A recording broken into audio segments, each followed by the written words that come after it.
Thank you for joining me on another episode of She Leads Now podcast, where we help career and entrepreneurial women gain the tools to develop a success mindset, create winning strategies, build collaborative relationships, and take bold action towards creating impact and fulfillment in their lives and careers. I'm your host, Sabine Gideon, and I'm on a mission to awaken and activate women and emerging leaders so they can tap into their innate leadership ability, elevate their influence, and create the impact they were destined to make. If you're ready to uplevel your confidence, courage, and influence, you've come to the right place. Join me weekly for insights, strategies, and resources to help you grow, develop, and embody the leader you are meant to be, so that you can make the impact you know you are called to make and establish the legacy you've always dreamed. The world eagerly awaits the emergence of your brilliance, impact, and influence. So with that, let's dive into this week's episode.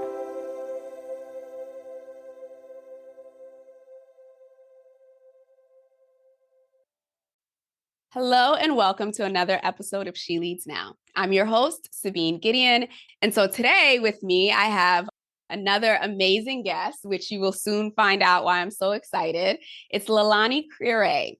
LeiLani is the founder and CEO of Be the Change HR Inc., a conscious company and social enterprise providing HR support for small to medium-sized businesses in any facet of HR, from pre-hire to post-term and everything else that happens in between.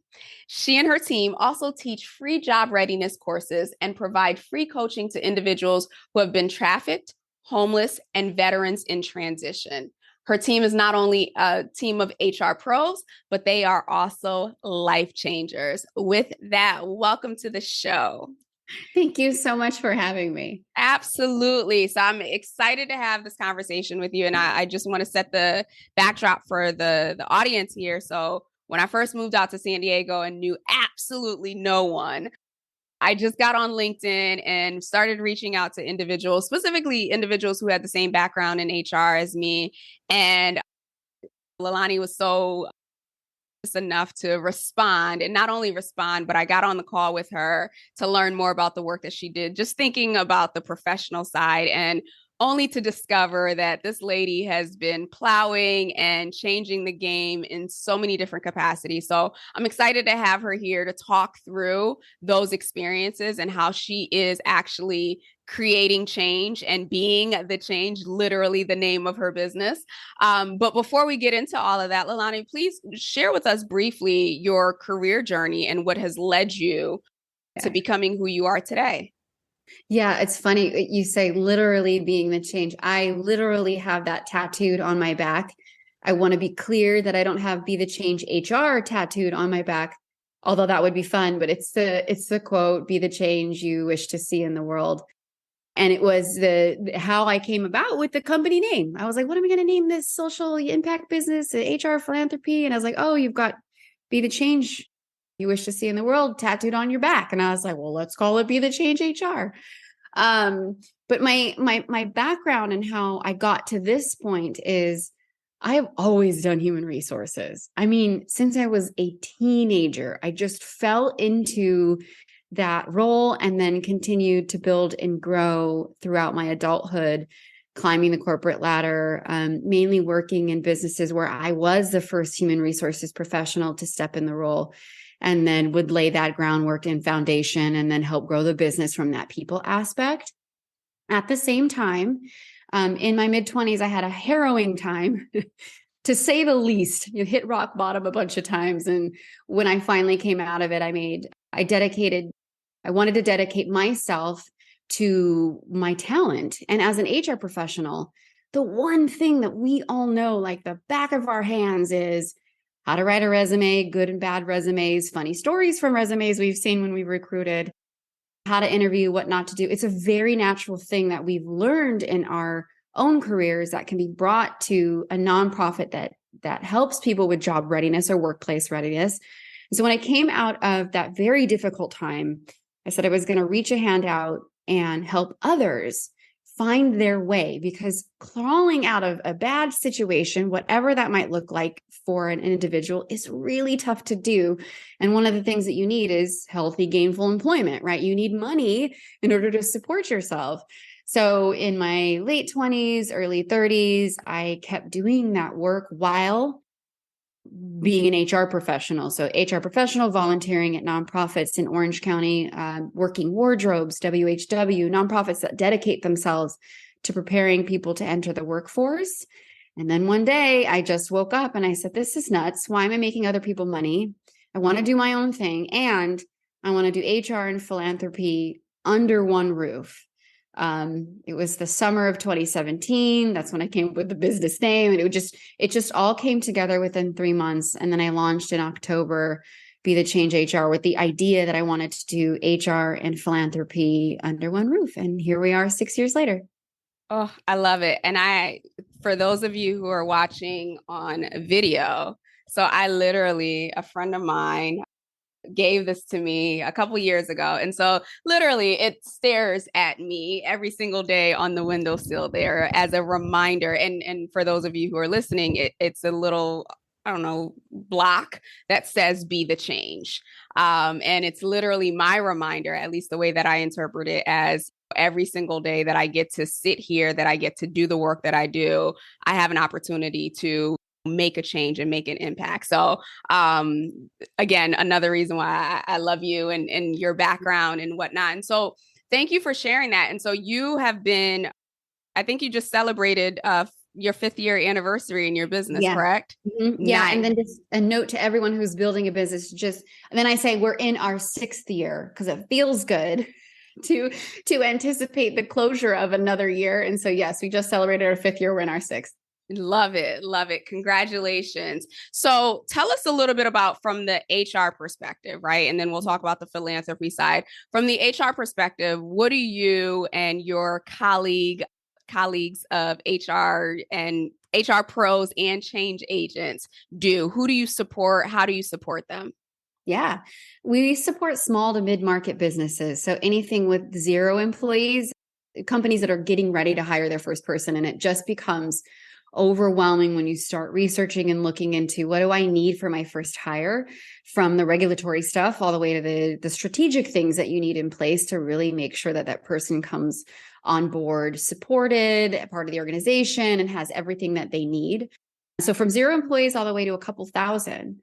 And the squad and I, what we do is we do a mixture of both compliance-based work and strategy work.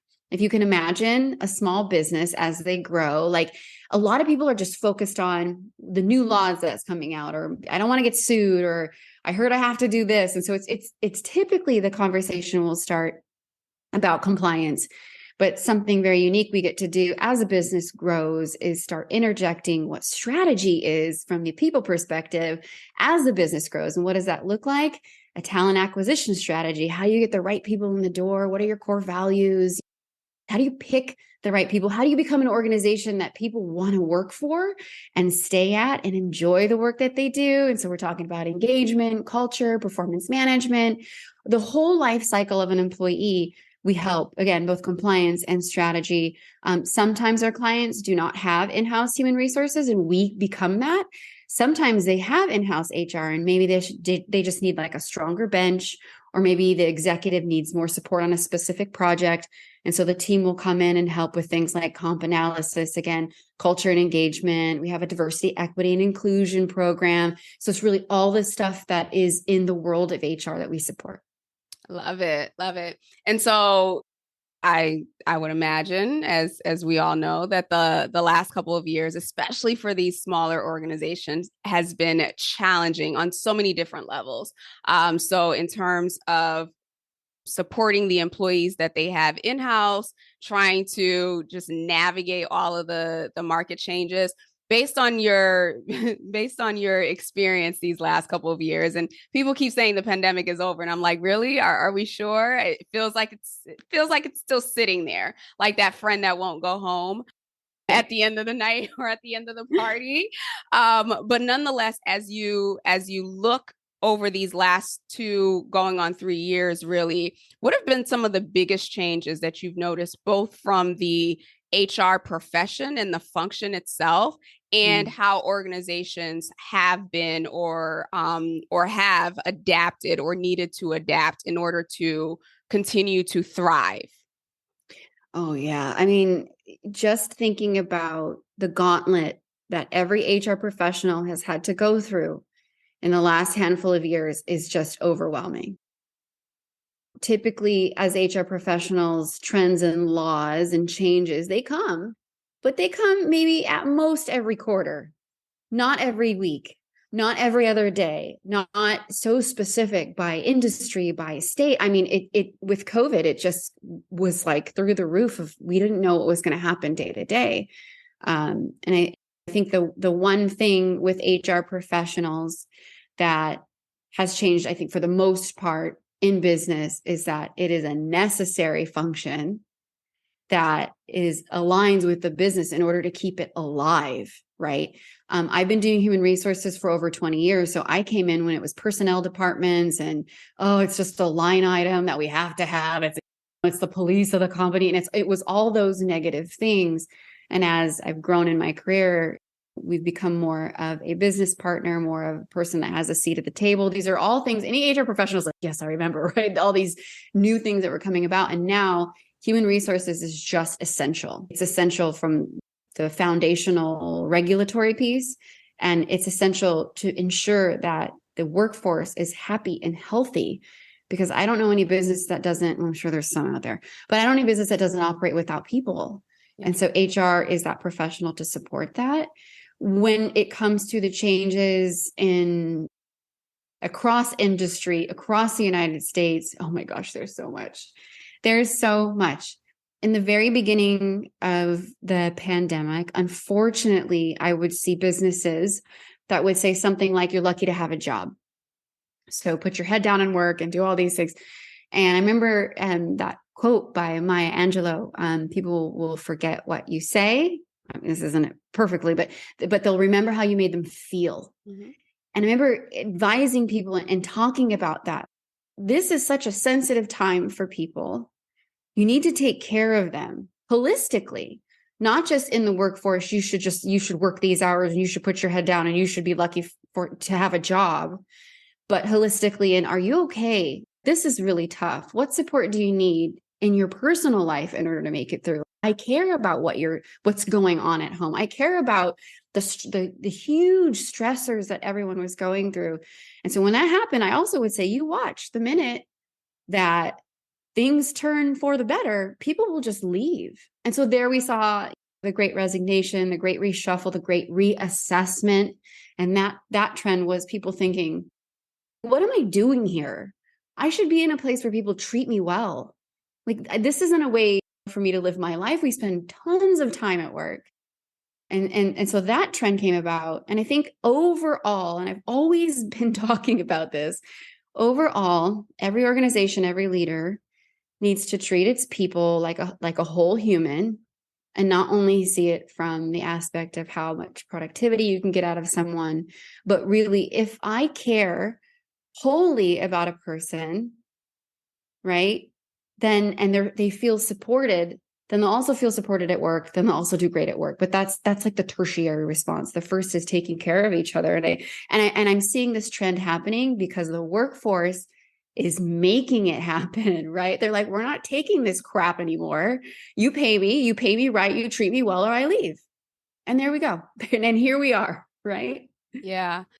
And speaking of leaders, right? So we're starting to see the impact on leadership, right? In the sense of regardless of what level you were in an organization, right? As things started to unfold, people who were pretty confident in who they are and how they make decisions, like there was no blueprint for it, right? And so here it is, this pressure to have all the answers, to look ahead, to still be the visionary, to still be driving productivity. And now that we've gotten to this place of somewhat calm, you see a lot of leaders still operating from that space of, I don't have control and I don't know what to do, right? And a lot of HR professionals are now, they're turning their psychiatric expertise away from the employees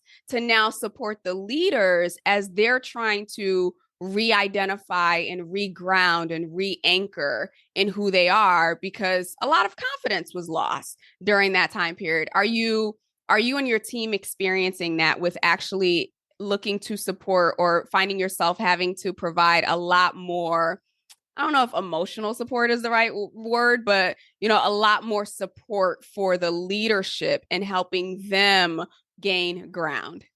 Yeah. When it comes to helping leadership, we see a lot of them trying to make decisions for an organization, sometimes, unfortunately, based on what they believe is right and correct and not seeing the whole situation. So it isn't so much supporting them in their own growth, which every leader is responsible for doing that themselves. If you're in a leadership position, you should just constantly be working on yourself. The joke I always make is that you need a coach and a therapist. If you're a leader, get a coach and a therapist. Just handle that, because then you won't bring your crap and spill it all over everyone when you're triggered and upset. And then you'll learn how to be a better human when you're managing other humans, right? But the thing that we've seen the most of is leaders trying to make decisions based on work from home, come into the office, the different laws that are changing around, and what their opinion is and what they think is right, just based on their background, which isn't a great way to make a decision. You need, again, a more holistic view of the entire picture. And that's across the board, from the racial unrest in this country, diversity, equity, inclusion programs that people want to put into place, the times we've seen resistance to that, all the things with COVID, the changes in the workforce, all of it. Yeah. A lot of that, well, it worked for me before. And the reality is, the way that I look at it is, a lot of people in leadership roles, right? Because I still believe everyone is a leader, but people who are operating in leadership roles, it's this, what worked for me before, or what I did before, always worked, right? And now there's this pattern interrupt. And in that space, it's trying to figure out, well, why can't we just do it like it was before? Because that worked. But the reality and the truth, as we all know, is we're not going back to 2019. We're not going back to 2020 or 2021. And so regardless of where you sit in the organization, what's happening today? Who am I today? How am I showing up today? How am I making decisions from the person that hopefully I've grown and developed into over the last couple of years, versus clinging to old methodologies or old mindsets or old way of doing things and feeling that resistance from, I'm pretty sure, everybody in the organization, including HR. Yeah. 100%. So, okay. So we talked about the professional side, the organizational side. Let's talk about this amazing organization that you've created and that you have cultivated these last couple of years. So tell us a little bit more about that. Yeah. So when I started this business, I knew that I wanted to do HR and philanthropy under one roof. I did not know what a social impact organization was. It wasn't until like a year later that someone told me that's what I had. I was like, oh, okay, cool, right? And the idea came about that I wanted to continue that job readiness work in the organization. But in the very beginning, I just fumbled through it. It was like, well, how do I do this? And so what I would do is I continued to volunteer. So I'd be the Change HR I'd already started. I continued to volunteer at Working Wardrobes, WHW. But as I went along, I realized, oh, we have a bit of a gap here, and that we could create our own job readiness course and deliver it directly to the nonprofits. It just so happened at some point in time, the whole world went virtual. And so we started delivering, it's a 2-hour class. It goes over basics on resume and interviewing. It also has segments that are very unique to people who are coming out of those types of situations, different resources that we normally wouldn't think of that they would need, like expunging criminal records, and a big discussion around gaps of employment. What do we talk about? What do we not? What do we have to tell the truth about? What do we not? And then their rights, right? What are their rights? Because to some, it's so brand new. I think a lot of us take for granted. And I mean, it's nerve-wracking to interview anyway, but if you can imagine being a trauma survivor of any type, just compiling all of that and trying to find a job can be so, so difficult. So we do that 2-hour class, and then we also do one-on-one coaching, because everyone's situation, and this is an understatement for the people we serve, is very unique. And so we meet with them one-on-one to figure out where are they at, meet them where they're at, and then help them along the way, coaching them with the different things that they need in order to find that healthy, gainful employment. Now, truly what we're doing is teaching confidence, because typically the people that we work with will have, some of them will have a thought of, who would hire me? I haven't worked in so many years. I've been through this terrible situation. I mean, there are even physical signs on people, from missing teeth to certain types of tattoos, that's branding, and you compile all of that. And so we teach confidence through, how do you have a beautiful resume? How do you interview? And then supporting them along the way. Yeah, I love that. And are you supporting individuals throughout the country, or is it still like here in California? Great question. So we support several nonprofits across the U.S. California, we have Rebirth Homes, Las Vegas, the Cupcake Girls, Chicago, Emmis, which is a nonprofit that helps men survivors, as well as Naomi's House, Project End Human Trafficking in Connecticut, and Caring Works out of Atlanta, Georgia. Oh, love it. Love it. Yeah. And then a note, I always want to be clear that this business is a for-profit business. We are an S Corp. And so how we have modeled it internally to have markers of us serving is 2% of our top line revenue goes to our job readiness program. What is that 2%? It's labor costs. It's mostly labor costs. And what is a labor cost? So all of the HR professionals on this team, it's part of their job. So they're not volunteering.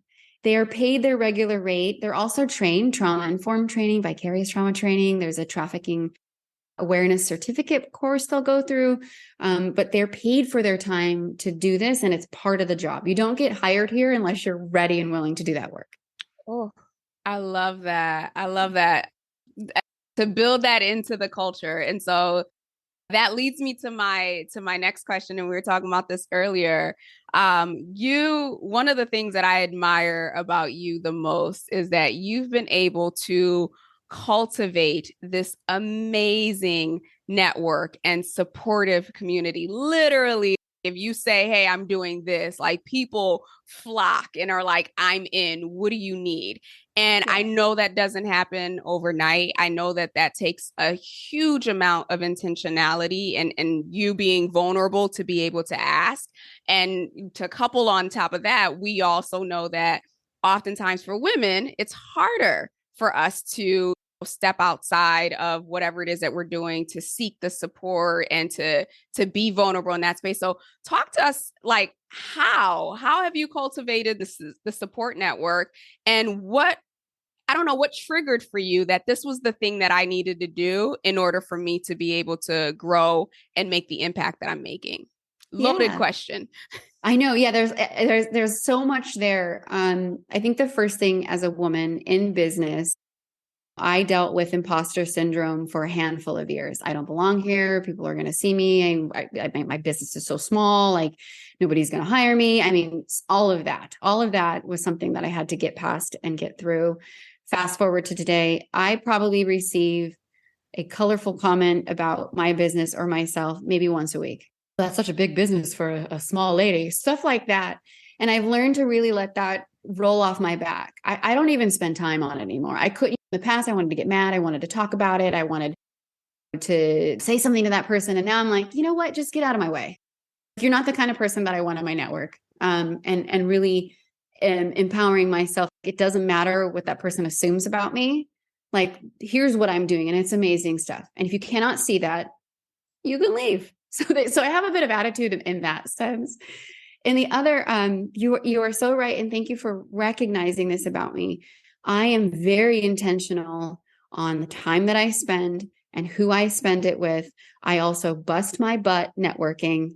I'm in several networking organizations. When I'm on a call with someone, or when I devote time to you on a networking call, I'm there, I'm paying attention, and I'm honestly very interested in who you are as a person.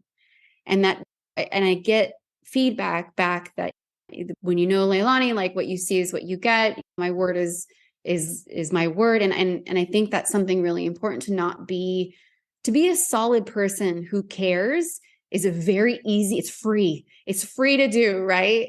And all this came at the very beginning of my business, an exercise that I had done. And then that kind of launched me into really networking. So in the very beginning, when I launched my business, the first thing I did was go camping in Joshua Tree. On that camping trip, I fell over a fire grate and scraped up my face terribly. I'm talking about half my face was scabbed. I still have scars. I was at the facialist last week and she's like, you have a scar. And I'm like, yeah, it's a campfire accident. Anyways. And I was crying. I was like, how the heck am I supposed to start a business when I look like this? Like I had all these meetings planned.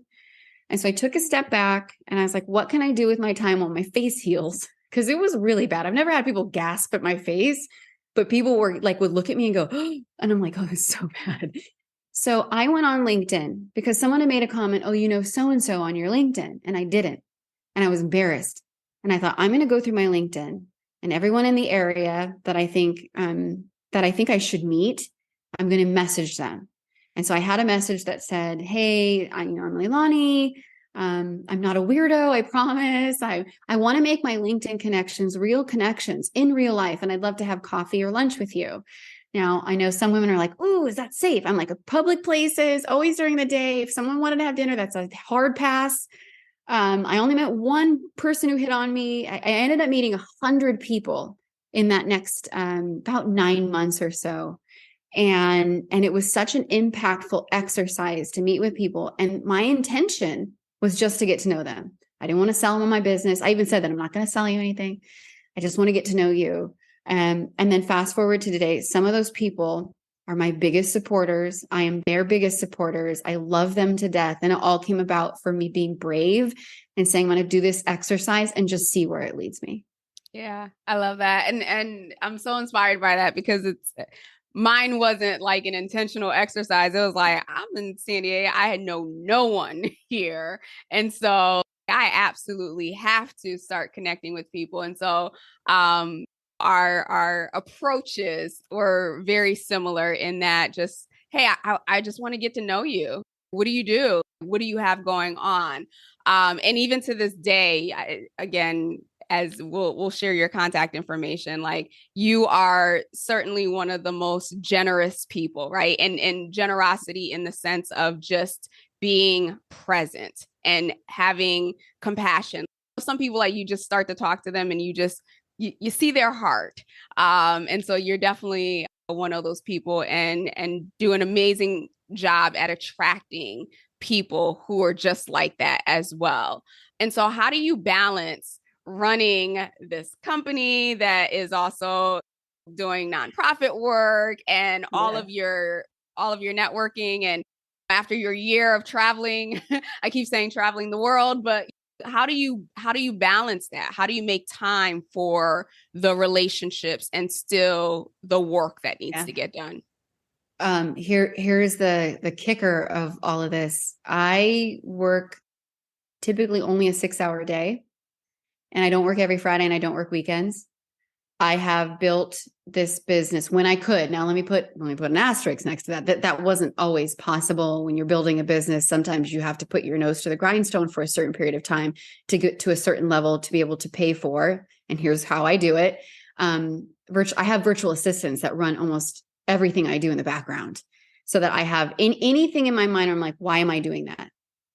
And then I hand it to this amazing team that I have. I mean, I am constantly showering them with compliments and gifts because it's so important for me to take care of them. And I hire the most amazing HR professionals, tenured professionals, 15, 20 or more years experience that I know can handle and do what needs to be done. And so I'm here for support and guidance.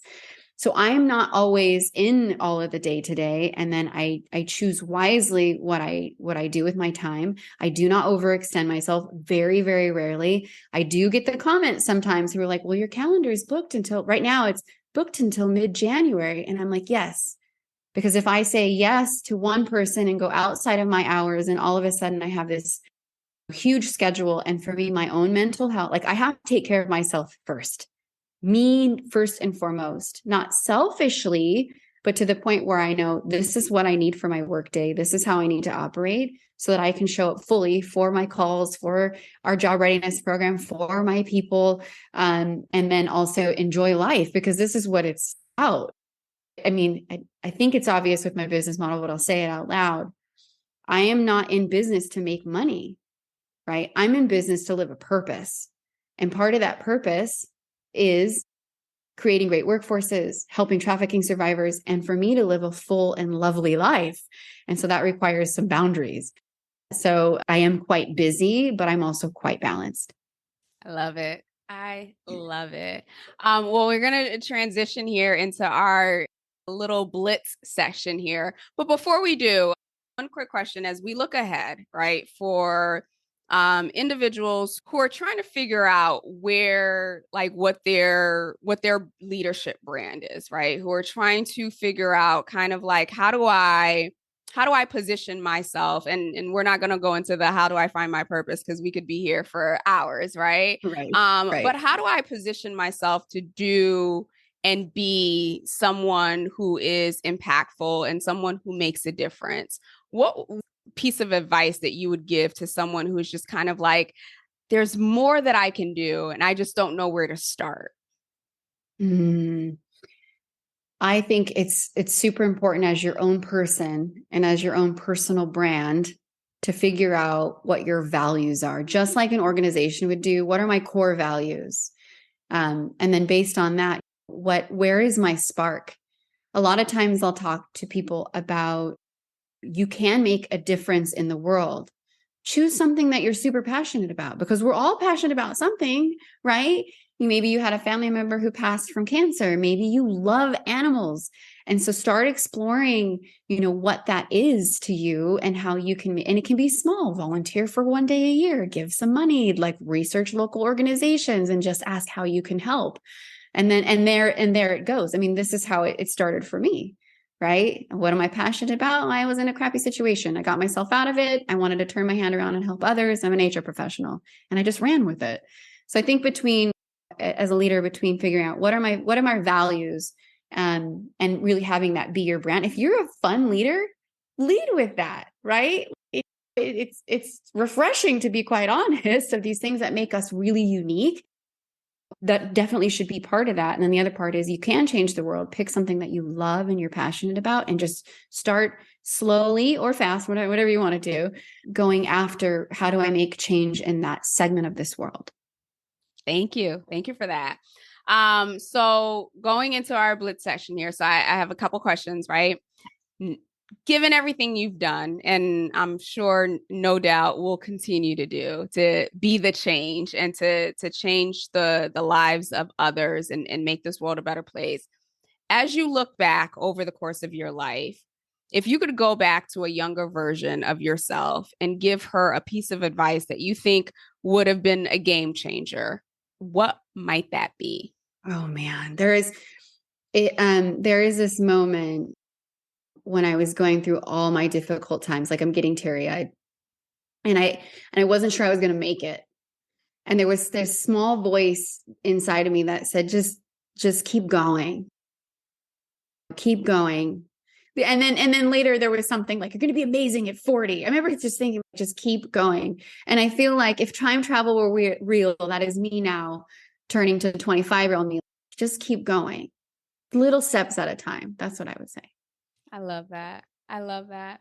And as you think about, I guess, the forward outlook, right? So obviously you're doing a lot right now. 40, 50, 60, 70, however many years from now, as you're looking back on your life, what do you want that narrative to be? Yeah, I'll go for 50. I think too far out. I don't know. Who knows what I'm going to be like when I'm 70? You better watch out.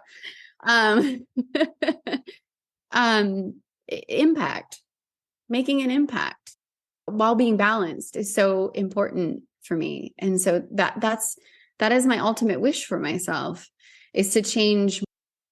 I'll say our, because the team does it too. Our part of the world, change our part of the world, do what we can. Because I mean, if we really start thinking about it, the world can be a terrible place for so many people. And so to get to counter that, it's like, well, what can I do in order to incite change that is good for people? And so that part of it, and then have a ton of fun while doing it, like that is my wish for myself.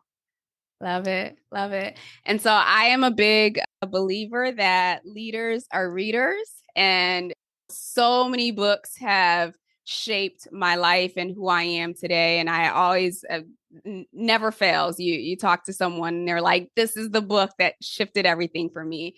Is there a book or a couple of books that stand out for you as the game changers? There was a combo in about maybe 2010, Conscious Capitalism, and the book by Yvonne Chouinard. I think that's how you say his name. Let My People Go Surfing. So a book on how to build a conscious business, and a book on culture, really, because he's the CEO of Patagonia. Those two were really impactful for me. The other one that's more personal is New Earth by Eckhart Tolle. And that started my presence practice of someone who's dealt with mental health issues, depression and anxiety. To practice presence helps you pull out of either of those, because all that matters is right now. And so Eckhart Tolle is a huge book. And then I'm just a fan of James and the Giant Peach. I love like the feeling of all of that. And so that's another one of my favorites. Oh, I love that. I have not thought about that book since, I don't know, what, elementary. I think we had to read it in elementary. Yeah. Okay. Awesome. Well, we will definitely be sure to include those. But LeiLani, before I let you leave, right? So as listeners are like, oh my gosh, I want to get to know her. I want to connect with her. I'm one of these amazing people that want to be part of her network. How can people get in touch with you? Where do you hang out? Yeah. So the company is on all the socials, all of them, at Be the Change HR. So connect with us on those. We have a lot of really great content. You can find me on LinkedIn.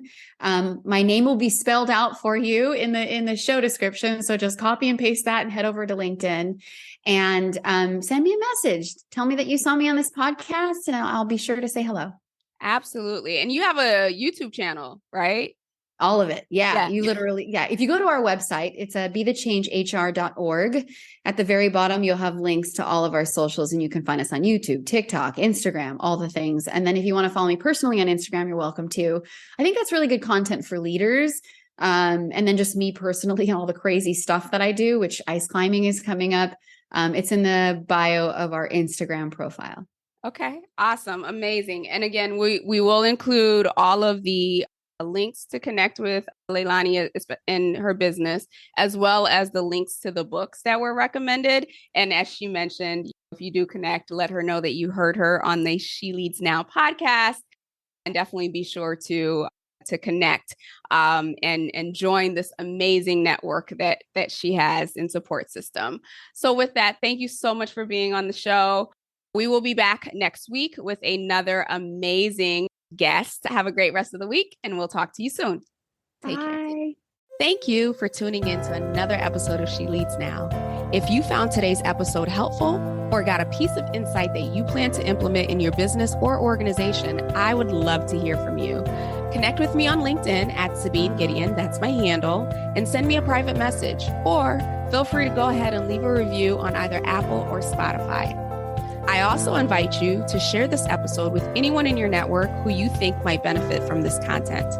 Lastly, be sure to check the show notes and the description below for links to resources, including relevant downloads, articles, and any upcoming training. Until we chat again, have a blessed and powerful week.